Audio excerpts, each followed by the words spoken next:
ಇವತ್ತು ವರಮಹಾಲಕ್ಷ್ಮಿ ಹಬ್ಬದ ಪ್ರಿಪ್ರೇಷನ್ಸ್ ಹೇಗೆಲ್ಲ ಮಾಡಿಕೊಂಡೆ ಜಸ್ಟ್ 2 ಡೇಸಲ್ಲಿ 1 ವರ್ಷದ ಮಗುನ ಇಟ್ಕೊಂಡು ಇಡೀ ಮನೆ ಕ್ಲೀನ್ ಮಾಡಿಕೊಂಡು ಸೊ ದೇವಿನ ಹೇಗೆ ನಮ್ಮ ಮನೆಗೆ ಕರ್ಕೊಂಡೆ. ಸೊ ಎಷ್ಟೆಲ್ಲ ಬೇಗ ಬೇಗ ನಾನು ಕೆಲಸಗಳನ್ನ ಮಾಡಿಕೊಂಡು ಆ ತಾಯಿಗೆ ಬರಮಾಡ್ಕೊಂಡೆ ಅನ್ನೋದನ್ನ ಈ ವ್ಲಾಗಲ್ಲಿ ನಿಮ್ಮ ಜೊತೆ ಶೇರ್ ಮಾಡ್ಕೋತೀನಿ. ಬನ್ನಿ 2 ಡೇಸಿಂದ ನನ್ನ ಹಬ್ಬದ ಕ್ಲೀನಿಂಗಿಂದ ಹಿಡಿದು ಪೂಜೆ ಅಂದರೆ ದೇವಿನ ಕೂರಿಸೋ ತನಕ ಈ ಬ್ಲಾಗಲ್ಲಿ ಶೇರ್ ಮಾಡ್ಕೋತೀನಿ. ನಿಮಗೆ ಲಾಸ್ಟ್ ಬ್ಲಾಗಲ್ಲಿ ಹೇಳಿದ್ದೆ ನಾನು ಹಬ್ಬ ಮಾಡೋದು ಡೌಟು, ಮಗು ಹುಷಾರಿರಲಿಲ್ಲ ಮೇಯ್ನ್ ಹೇಳಿದ್ದೆ ಲಾಸ್ಟ್ ಬ್ಲಾಗಲ್ಲೇ. ಅವನಿಗೆ ತುಂಬ ಅಂದರೆ ತುಂಬ ಈ ಫೀಟ್ ಹ್ಯಾಂಡ್ ಮೌತ್ ಅಲರ್ಜಿ ಅದೇನೋ ಒಂಥರ ಆ ಥರ ಆಗಿಬಿಟ್ಟಿತ್ತು. ನೋಡಿದರೆ ಲಾಸ್ಟ್ ಬ್ಲಾಗಲ್ಲಿ ಗೊತ್ತಾಗುತ್ತೆ ಅವ್ನು ನಿಜ ಎಷ್ಟು ಇರಿಟೇಟ್ ಆಗ್ತಿದ್ದ ಅಂದರೆ ತುಂಬ ಇರಿಟೇಟ್ ಆಗ್ತಿದ್ದ. ಅವ್ನು ಹಿಂಸೆ ಪಡೋದನ್ನು ನೋಡಿ ನನಗೆ ಹಬ್ಬ ಮಾಡಬೇಕಂತಲೇ ಅನಿಸ್ತಿರ್ಲಿಲ್ಲ. ಮಗುಗೆ ವಾಸಿ ಆದರೆ ಸಾಕು ನೆಕ್ಸ್ಟ್ ವೀಕ್ ಹಬ್ಬ ಮಾಡ್ಕೊಳ್ಳೋಣ ಅಂತ ಅನಿಸ್ಬಿಟ್ಟಿತ್ತು. ಸೊ ಅದಕ್ಕೆ ನಾನು ಹಬ್ಬದ ಕ್ಲೀನಿಂಗ್ ಏನೂ ಮಾಡಿರಲಿಲ್ಲ.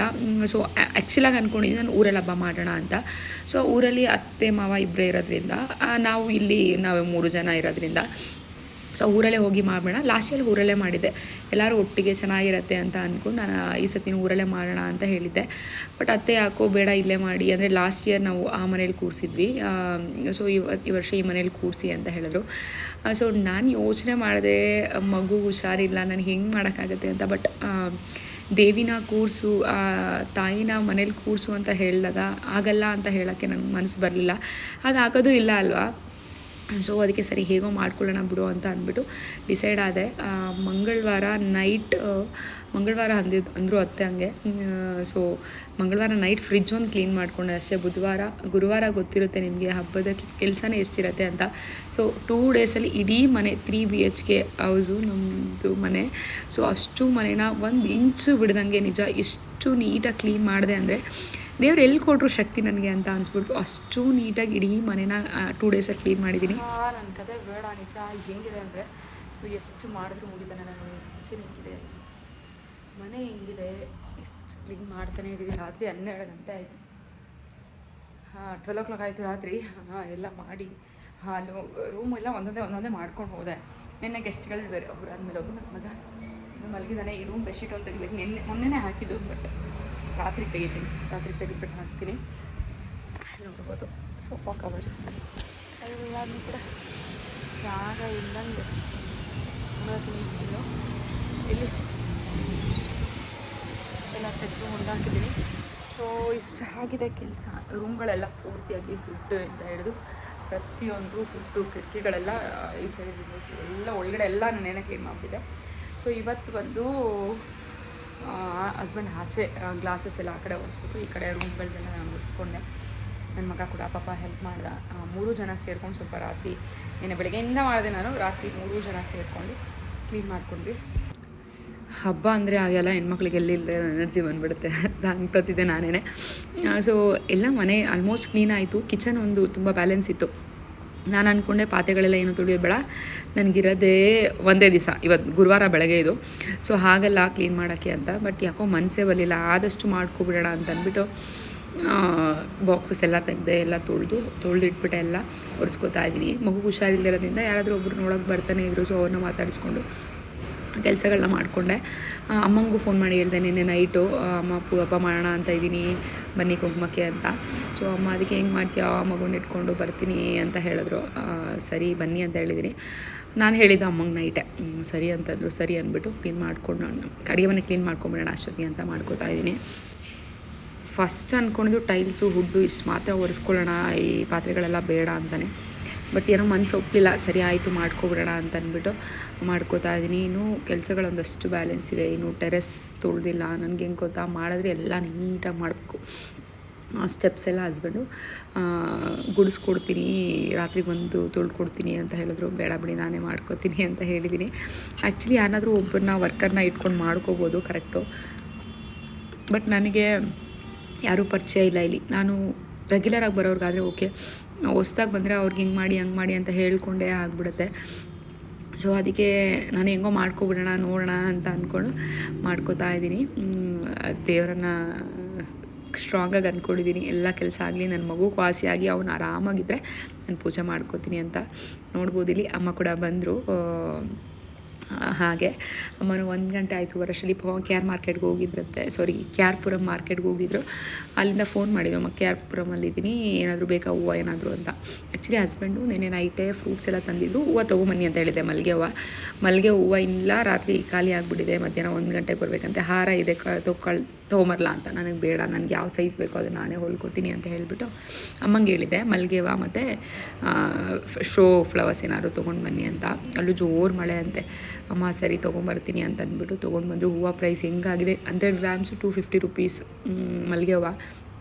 ಹಬ್ಬ ಅಂದ್ರೇ ಹಾಗೆ ಅಲ್ಲ. ಅಮ್ಮ ಅಂತ 200 ಹೇಳಿದ್ರು, ಮಳೆ ಬಂತಂತೆ, ಜೋರಾಗಿ ಮಳೆ ಬಂದು ಮತ್ತೆ ಇನ್ನೊಂದ್ಸತಿ ಕೇಳೋಷ್ಟೇ 250 ಹೇಳ್ಬಿಟ್ರಂತೆ ಎಲ್ಲ ಕಡೆ.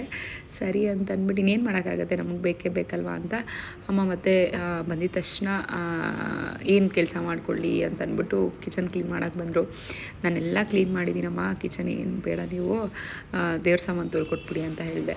ಅಮ್ಮ ಆಯಿತು, ದೇವ್ರ ಸಾಮಾನು ತೊಳ್ಕೊಡ್ತೀನಿ ಅಂತ ಅಂದ್ಬಿಟ್ಟು ದೇವ್ರ ಸಾಮಾನೆಲ್ಲ ತೊಳ್ಕೊಡ್ತಾ ಇದ್ದಾರೆ. ಅಮ್ಮನಿಗೆ ದೇವ್ರ ಸಾಮಾನು ತೊಳೆಯೋ ಕೆಲಸ ಬಿಟ್ಟು ನಾನು ಆಲ್ಮೋಸ್ಟ್ ಕಿಚನ್ ಎಲ್ಲ ಕೆಳಗಡೆ ಅದನ್ನೆಲ್ಲ ತೊಳ್ಕೊಂಡಿದ್ದೆ. ಮೇಲೆ ಬಾಕ್ಸ್ಗಳೆಲ್ಲ ತೊಳೆದು ಅದನ್ನೆಲ್ಲ ಜೋಡಿಸ್ಕೊತಾ ಇದ್ದೀನಿ.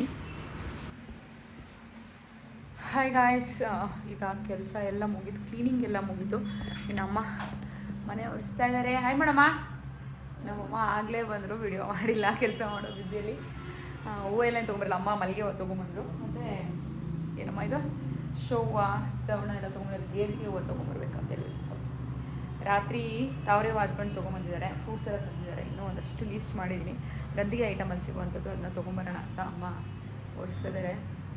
ಅಮ್ಮ ಬಂದಿಲ್ಲ ಅಂದಿದ್ರೆ ನಾಳೆವರೆಗೂ ಕ್ಲೀನ್ ಮಾಡ್ಕೊಂಡೇ ಇರ್ತಾಯಿದ್ದೆ, ದಬ್ಬ ಯಾವಾಗ ಮಾಡ್ತಾಯಿದ್ದು ಗೊತ್ತಿಲ್ಲ. ಸೊ ಎಷ್ಟು ಕೆಲಸ ಮಾಡಿದ್ರು ಮುಗಿತಾನೆ ಇಲ್ಲ ನಮ್ಮ ಮನೇಲಿ, ಹಂಗಾಗ್ಬಿಟ್ಟಿದೆ. ಇಲ್ಲಿ ಬೆಳ್ಳಿ ಸಾಮಾನು, ಕಂಚಿದ್ದು ಎಲ್ಲ ಸಾಮಾನು ತೊಳೆದು ಇಟ್ಟಿದ್ದಾರೆ. ಇನ್ನು ದೇವ್ರ ಮನೆ ಕ್ಲೀನ್ ಮಾಡಬೇಕು. ನಾನು ದೇವ್ರ ಮನೆ ಕ್ಲೀನ್ ಮಾಡ್ಕೋತೀನಿ. ಇನ್ನು ದೇವ್ರ ಸಾಮಾನು ಎಲ್ಲ ತೊಳೆದು ದೇವ್ರ ಮನೆ ಕ್ಲೀನ್ ಮಾಡೋದು ನನ್ನ ಕೆಲಸ. ಅಮ್ಮ ಓಡಿಸ್ಕೊಡ್ತೀನಿ ಅಂದರು. ನನ್ನ ಮಗ ಕೂತ್ಕೊಂಡು ಫೋನ್ ನೋಡ್ತಾ ಇದ್ದಾನೆ, ಫೋನ್ ಬೇಕಂತ ಗಲಾಟೆ ಮಾಡ್ತಾನೆ.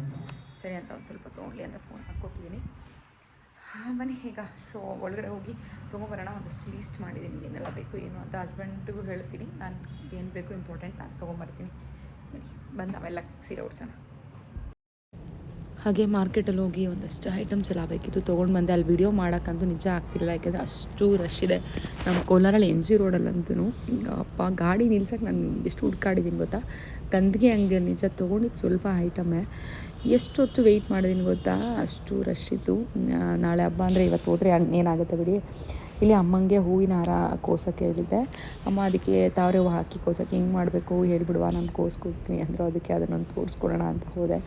ಅಮ್ಮ ಹೂವು ಕೂಸ್ಕೊಟ್ರು. ಸೊ ನಾನು ಅಷ್ಟೊತ್ತಿಗೆ ಹಬ್ಬದೆಲ್ಲ ರೆಡಿ ಮಾಡ್ಕೊಳ್ಳೋಣ ಅಂತ ನಾನು ಈ ಸತಿ ಅಂದ್ಕೊಂಡಿರೋದು 12 ಗಂಟೆಗೆ ಸ್ಟಾರ್ಟ್ ಮಾಡೋಣ ಅಂತ. ಏಕೆಂದರೆ ನನ್ನ ಮಗ ಬಿಡಲ್ಲ, ಎಲ್ಲ ಕೇಳ್ತಾ ಇರ್ತಾರೆ. ಮುಖವಾಡಕ್ಕೆ ಒಂದು ಡೆಕೋರೇಷನ್ ಮಾಡೋಣ ಅಂತ ಕೂತೆ, ಅಷ್ಟರಲ್ಲಿ ಎಷ್ಟೊತ್ತು ಬಂದಾಗುತ್ತಾ. ಸೊ ಅದಕ್ಕೆ ಏನು ತೆಗಿಯೋದು ಬೇಡ, ಆದಮೇಲೆ ಇನ್ನು ಅವ್ನು ಬಂದು ಮುಟ್ಟೋದು ಎಲ್ಲ ಮಾಡ್ತಾ ಇರ್ತಾನೆ. ಲಕ್ಷ್ಮಿ ಎಲ್ಲ ಅಲ್ಲಿ ರೆಡಿ ಮಾಡಿಟ್ಟಿದೆ. ಸೊ ನಾನೀಗ ಮುಖವಾಡ ಡೆಕೋರೇಷನ್ ಮುಗ್ತಿದೆ. ಈಗ ಅಲ್ಲಿ ಸ್ಯಾರಿ ಉಡಿಸ್ಬೇಕು. ನಮ್ಮ ಅಮ್ಮ ಪಪ್ಪ ಇಲ್ಲೇ ಮಲಗಿಬಿಟ್ಟಿದ್ದಾರೆ. ಬನ್ನಿ ಹೆಂಗಾಗುತ್ತೆ ನೋಡೋಣ. ಟೈಮ್ ಬಂದು 1 ಗಂಟೆ. ಈಗ ಸ್ಯಾರಿ ಉಡಿಸ್ಬೇಕು. ನಾನು ಸ್ಯಾರಿ ಆಲ್ರೆಡಿ ತೋರಿಸಿದ್ದೀನಿ ನಿಮಗೆಲ್ಲ, ಯಾವುದು ಸ್ಯಾರಿ ಇದು ನಾನು ವರಮಹಾಲಕ್ಷ್ಮಿಗೆ ಉಡ್ಸೋಕ್ಕೆ ಅಂತ ತಂದಿರೋ ಸ್ಯಾರಿ ಇದು. ಸೊ ಬನ್ನಿ ಸ್ಯಾರಿ ಉಡ್ಸೋಣ, ಹೆಂಗೆ ಕಾಣಿಸುತ್ತೆ ಏನು ಅಂತ ಅಂದ್ಬಿಟ್ಟು ಸ್ಟ್ಯಾಂಡ್ಗೆ ಉಡ್ಸೋಣ ಅಂತ ಅಂದ್ಕೊಂಡಿದ್ದೀನಿ. ನೋಡೋಣ ಹೇಗಾಗುತ್ತೆ ಅಂತ. ಈಗ ಸ್ಯಾರಿ ಉಡ್ಸೋಣ ಅಂತ ಲಕ್ಷ್ಮಿ ಈ ಸ್ಯಾರಿ ನೋಡಿರ್ತೀರ, ನಾನು ಲಾಸ್ಟ್ ಬ್ಲಾಗಲ್ಲೇ ತೋರಿಸಿದ್ದೀನಿ ಇದನ್ನು. ಈಗ ಸ್ಯಾರಿ ಉಡಿಸ್ಬೇಕು ದೇವ್ರಿಗೆ. ಹಾಗೆ ದೇವ್ರ ಮನೆ ಕ್ಲೀನ್ ಮಾಡಿ ಅದಕ್ಕೆಲ್ಲ ಬಟ್ಟೆಗಳಿಟ್ಟು ಎಲ್ಲ ಆಗಿಬಿಟ್ಟಿದೆ ಕೆಲಸ. ಇನ್ನು ದೇವ್ರಿಗೆ ಇದನ್ನು ರೆಡಿ ಮಾಡೋದಷ್ಟೇ. ಟೈಮ್ ಬಂದು 1 ಗಂಟೆ ಆಗಿದೆ. ಅದು ಯಾವಾಗ ಮಾಡ್ತೀನೋ ಗೊತ್ತಿಲ್ಲ. 4:30 5:30 ಅಷ್ಟರಲ್ಲಿ ಪೂಜೆ ಮಾಡಬೇಕು. ತುಂಬ ಒಳ್ಳೇದಿದೆ ಟೈಮು ಅಂತ ಹೇಳಿದ್ದಾರೆ. ಸೊ ಅಷ್ಟರಲ್ಲಿ ಮುಗಿಸೋಣ ಅಂತ. ನಾನು ಮಲ್ಕೊಳ್ಳೋ ಪ್ಲ್ಯಾನೇ ಇಲ್ಲ ಈ ಸತಿ. ಸೊ ಹಂಗೆ ಡೈರೆಕ್ಟ್ ಲಾಸ್ಟ್ ಇಯರು ನಾನು ಮಲಗಲಿಲ್ಲ, ಮಾಡಿಬಿಟ್ಟೆ. ಬಟ್ ಈ ಸತಿ ಅಂದ್ಕೊಂಡಿದ್ದು 12 ಗಂಟೆ ಮೇಲೇ ಮಾಡೋಣ ಬೇರೆ. ಅದು ನಾನು ಮುಂಚೆ ಎಲ್ಲ ರೆಡಿ ಮಾಡಿ ಇಟ್ಬಿಡ್ತಿದ್ದೆ, ನೆಕ್ಸ್ಟ್ ಪೂಜೆ ಮಾಡೋದಷ್ಟೇ ಇತ್ತು. ಬಟ್ ಇತ್ತೀಚೆಗೆಲ್ಲ ನೋಡಿ ನನಗೆ ಯಾಕೋ ಹಂಗೆ ಅನಿಸ್ತದೆ, ಬೇಡ 12 o'clock ಮೇಲೇ ಮಾಡೋಣ ಅಂತ ಅನಿಸ್ತು. ಸರಿ ಅಂತ ಮಾಡ್ತಾಯಿದ್ದೀನಿ. ಈ ಥರ ಪದ್ಮಾಸನದಲ್ಲಿ ಕೂರಿಸೋಣ ಅಂತ ಕೂರಿಸ್ದೆ, ಮತ್ತು ಯಾಕೋ ಬೇಡ ಅನಿಸ್ತು, ಬೇರೆ ಥರ ಉಡಿಸ್ದೆ. ಕುತ್ಕೊಂಡಿರೋ ಥರನೇ ಉಡಿಸ್ದೆ, ನಿಲ್ತ್ಕೊಂಡು ಕೂಡ ನಿಲ್ತಿಲ್ಲ ಈ ಸರಿ ಸ್ಯಾರಿ ಏನೋ ಬೇಗ ಉಡಿಸ್ದೆ, ಬಟ್ ಚೇಂಜಸ್ ಮಾಡ್ತಾ ಇರ್ತೀವಲ್ಲ, ಅದು ಹಂಗೆ ಇದು ಹಿಂಗೆ ನೆರಿಗೆ ನೀಟಾಗಿ ಕೂತ್ಕೊಂಡು ಈ ನೆರಿಗೆ ಕೂತ್ಕೊಂಡು ಅಂತ ಎಲ್ಲ ಸಾಂಗ್ಗಳನ್ನು ಪ್ಲೇ ಮಾಡಿಕೊಂಡು ಕೇಳಿಕೊಂಡು ಆರಾಮಾಗಿ ಮಾಡಿಕೊಂಡೆ ಅಂತ ಹೇಳ್ಬೋದು. ಬಟ್ ನನಗೆ ಏನು ಅನಿಸಿದೆ ಅಂದರೆ, ಹಿಂಗೆ ಮಾಡೋದ್ರಿಂದ ಸ್ವಲ್ಪ ಆರಾಮಾಗಿ ಬೇಗ ಆಗುತ್ತೆ. ಇಲ್ಲ ನಾವು ಆಮೇಲೆ ಮಾಡ್ಕೊತೀವಿ, ಮಕ್ಕಳಿರೋವಾಗೆ ಮಾಡ್ತೀವಿ, ಫಸ್ಟೇ ಮಾಡ್ತೀವಿ ಅಂದರೆ ಕಷ್ಟ ಆಗುತ್ತೆ. ಮಕ್ಕಳೆಲ್ಲ ಮಲಗಿಸ್ಬಿಟ್ಟು ಮಾಡಿದ್ರೆ ನಿಜ ಆರಾಮಾಗಿ ಮಾಡ್ಕೋಬೋದು. ಅವ್ನು ಇದ್ದಿದ್ರೆ ಎಷ್ಟು ಹಿಂಸೆ ಮಾಡ್ತಿದ್ದ ಗೊತ್ತಾ ನನಗೆ. ಅವ್ನು ಮಲಗಿದ್ದಕ್ಕೆ ಆರಾಮಾಯಿತು. ಸೊ ಸೀರೆ ಮಾತ್ರ ತುಂಬ ಚೆನ್ನಾಗಿ ಕಾಣಿಸ್ತಿತ್ತು. ನಂದೇ ದೃಷ್ಟಿ ಆಗ್ಬಿಡುತ್ತೆ ದೇವ್ರಿಗೆ ಅಂತ ಅನ್ಕೋತಾ ಇದ್ದೆ. ಸೊ ಹೇಗೆ ಕಾಣಿಸ್ತಿದೆ ಏನು ಅಂತ ಫೈನಲ್ ಲುಕ್ ನಾಳೆ ವ್ಲಾಗಲ್ಲಿ, ಹಬ್ಬದ ವ್ಲಾಗಲ್ಲಿ ಬರುತ್ತೆ. ಸೊ ನೋಡ್ತಾ ಇರಿ, ಹಿಂಗಾಯಿತು ಅಂತ ತೋರಿಸ್ತೀನಿ. ಸೊ ಈಗ ದೇವ್ರಿಗೆ ಸೀರೆ ಉಡ್ಸಿದ್ದೆಲ್ಲ ಆಯಿತು. ಈಗ ಫೈನಲಾಗಿ ಬ್ಯಾಕ್ ಡ್ರಾಪನ್ನು ಮಾಡ್ಕೋಬೇಕು. ನಾನು ಬ್ಯಾಕ್ ಡ್ರಾಪ್ ಹಿಂಗೆ ಇಟ್ಬಿಡೋಣ, ನಾರ್ಮಲಾಗಿ ಚೆನ್ನಾಗಿದೆ ಅಲ್ಲ ಬ್ಯಾಕ್ ಸೈಡ್ ಅಂತ ಅನಿಸ್ತಿತ್ತು. ಬಟ್ ಯಾಕೋ ಬೇಡ, ಏನಾದರೂ ಮಾಡೋಣ ಅಂತ ನಾನು ಚಾಪೆ ಎಲ್ಲ ತರಿಸಿದೆ, ಅದಕ್ಕೆಲ್ಲ ಪೇಂಟ್ ಎಲ್ಲ ಮಾಡಬೇಕು. ಬ್ಯಾಕ್ ಡ್ರಾಪ್ ಏನೇನೋ ಅಂದ್ಕೊಂಡಿದ್ದೆ. ನಮ್ಮದು ಊರಲ್ಲಿ ವಾಲ್ ಇದೆ ದೊಡ್ಡದಾಗಿ, ಅಲ್ಲಿ ಮಾಡೋಣ ಅಂತ. ಬಟ್ ಆಗಲಿಲ್ಲ. ನಾವು ಹಾಗೆ ಮಾಡೋದಕ್ಕೂ ಮಕ್ಕಳನ್ನ ಇಟ್ಕೊಂಡು ನಾವೇನೋ ಮಾಡ್ತೀವಿ ಅಂದರೆ ನಿಜ ಸಿಕ್ಕಾಪಟ್ಟೆ ಕಷ್ಟ ಇರುತ್ತೆ. ಅದು ಮಕ್ಕಳಿರೋ ಅಂತಹ ಮನೆಯಲ್ಲಿ ಅವ್ರಿಗೆ ಗೊತ್ತಿರುತ್ತೆ. ಇನ್ನೊಬ್ರು ಯಾರಾದರೂ ಹೆಲ್ಪಿಗಿದ್ದರೆ ಮಾಡ್ಕೋಬೋದು. ಸೊ ನಾವು ಒಬ್ಬರೇ ಮಾಡ್ತೀವಿ ಎಲ್ಲ ಅಂದರೆ ನಿಜ ತುಂಬ ಕಷ್ಟ ಇದೆ. ಏನು ಮಾಡೋಕ್ಕಾಗಲ್ಲ, ಮಾಡಬೇಕು ಅಂತ ಆಸೆ ಪಟ್ಮೇಲೆ ಮಾಡಲೇಬೇಕು. ಇದೊಂದು ಸ್ಟ್ಯಾಂಡ್ ಕೂಡ ಆರ್ಡ್ರ್ ಮಾಡಿದ್ದೆ. ಇದೆಲ್ಲ ಹಸ್ಬೆಂಡ್ ಆ್ಯಕ್ಚುಲಿ ನಾನು ಮಾಡ್ಕೊಡ್ತೀನಿ ಬಿಡವತ್ತು ಅಂತ ಹೇಳಿದರು. ಬಟ್ ನನ್ನ ಮಗನ ಮುಂದೆ ಏನು ತೆಗೋರು ಬಂದು ಕೇಳ್ತಾ ಇದ್ದ. ಸರಿ ಬೇಡ ನಾನೇ ಮಾಡ್ಕೋತೀನಿ ಅಂತ. ನಾನು ವಿಡಿಯೋ ಮಾಡೋಕ್ಕೂ ತುಂಬ ಆಗಲಿಲ್ಲ ಅವತ್ತು. ಟ್ರೈಪೋಡ್ ಸೆಟ್ ಮಾಡಿ ಎಲ್ಬೇಕು ಅಲ್ಲಿ. ಹಸ್ಬೆಂಡ್ ಇಲ್ಲ ಮಗ ಇದ್ದೀರಾ ಅವ್ರು ಹಾಗೆ ಈ ಬ್ಯಾಕ್ಗ್ರೌಂಡ್ ಏನಿದೆ ಅಲ್ಲ, ಇದು ಫುಲ್ ದೊಡ್ಡ ಸ್ಕ್ರೀನ್ ಇದೆ. ಆ ಕಡೆ ಈ ಕಡೆ ಈ ಥರ ಹಸು ಸಿಂಬಲ್ ಬಂದು, ಇದು ಮಧ್ಯದಲ್ಲಿ ಫುಲ್ ಗ್ರೀನ್ ಲೀವ್ಸ್ ಬಂದು ವೆಂಕಟೇಶ್ವರ ನಾಮ ಥರ ಲಾಸ್ಟ್ ಇಯರ್ ಯೂಸ್ ಮಾಡಿದೆ. ಬಟ್ ಇಲ್ಲಿ ಇಷ್ಟು ಚಿಕ್ಕ ಸ್ಪೇಸ್ಗೆ ಏನು ಮಾಡೋಕ್ಕಾಗಲ್ಲ. ನಾನು ಚಾಪೆ ತರಿಸಿದೆ ಮಾಡೋಣ ಅಂತ, ಬಟ್ ಅಲ್ಲಿ ಯಾಕೋ ಸರಿ ಹೋಗಲಿಲ್ಲ. ಇದಕ್ಕೆ ಆ ಕಡೆ ಈ ಕಡೆಯಿಂದ ತೆಗೆದು ಮಧ್ಯದಲ್ಲಿ ಪಿನ್ ಮಾಡಿ ಕೂರಿಸಿದ್ದೀನಿ. ಅದೇ ಥರ ಬಂದಿರೋ ಥರ ಇದೆ. ಸ್ಟ್ಯಾಂಡ್ ಯಾಕೋ ಒಂದು ಹೈಟು ಒಂದು ಚಿಕ್ಕದಂತ ಅನಿಸ್ತಿತ್ತು. ಏನೇನೋ ಮಾಡಿ ಫೈನಲ್ ಆಗಿ ಕೂರಿಸಿದೆ. ಸೊ ಇದಕ್ಕೆಲ್ಲ ಇನ್ನೊಬ್ರು ಯಾರಾದರೂ ಸಪೋರ್ಟಿಗಿದ್ರೆ ಚೆನ್ನಾಗಿರುತ್ತೆ. ಒಬ್ಬರೇ ಮಾಡ್ತೀವಿ ಅಂದರೆ ಕಷ್ಟ ಆಗುತ್ತೆ. ಹಸ್ಬೆಂಡ್ ಮಗ ಮಲಗಿದ ಮೇಲೆ ಎಬ್ಸೋಣ ಅಂತ ಅಂದ್ಕೊಂಡೆ. ಅವನ ಹತ್ರ ಮಲಗಿ ಅವ್ನು ಭಯ ಪಡ್ತಾನೆ ಅಂತ ಹೇಳಿದ್ದೆ. ಪಾಪ ಮಲಗಿದ್ರು, ಸರಿ ಬಿಡು ಇನ್ನು ಏನು ಎಬ್ಸೋದು ಮಾಡ್ಕೊಬಿಡೋಣ ನಾನೇ ಅಂತ ಅಂದ್ಬಿಟ್ಟು ಹೆಂಗೋ ಎಲ್ಲ ಸೆಟ್ ಮಾಡಿ ಎಲ್ಲ ಮಾಡಿಬಿಟ್ಟು ಇವತ್ತು ಸ್ನಾನ ಮಾಡ್ಕೊಂಡು ಬಂದು ಒಂದೇ ಸತಿ ಎಲ್ಲ ಕೂಡ್ಸೋಣ ಅಂತ ಅಂದ್ಬಿಟ್ಟು ಎಲ್ಲ ರೆಡಿ ಮಾಡಿ ಇಟ್ಬಿಟ್ಟು ಹೋಗೋಣ ಅಂತ ಮಾಡ್ಕೋತಾ ಇದ್ದೀನಿ. ಟೈಮ್ ಬಂದಿರಲ್ಲ 2:43. ಸೊ ಈಗ ಸ್ನಾನ ಮಾಡ್ಕೊಂಡ್ಬಿಟ್ಟು ಒಂದೇ ಸತಿ ಎಲ್ಲ ಕೂರಿಸ್ಬಿಡ್ತೀನಿ. ಟೈಮ್ ಆಗ್ಬಿಡುತ್ತೆ ಮತ್ತೆ.